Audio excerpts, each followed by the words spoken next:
How to sell USDT on OKX P2P. Hi everybody, welcome back to our channel. I'm back with a new video. In today's video, I'll be showing you the ways to sell USDT on OKX P2P. In order to do this procedure, first thing first, log into your account. When you are logged into your account, make sure that you have enough funds. After which you want to do is go ahead and click on P2P Trading. So while you're on this page, click on P2P Trading from the right hand side corner. Next thing you could see is a drop down menu. So from there you want to go to P2P Trading. After which you want to go ahead and select the sell option.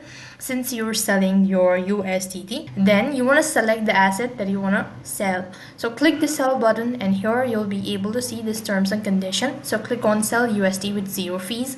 After which you will be able to receive this confirmation. So click the sell button.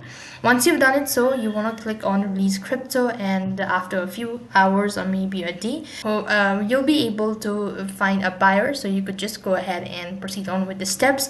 So that's the way you could actually sell USDT on OKX P2P. That's all for this video. I hope the video was helpful. Make sure to like, share and subscribe to our channel. Thank you for watching. See you in the next video.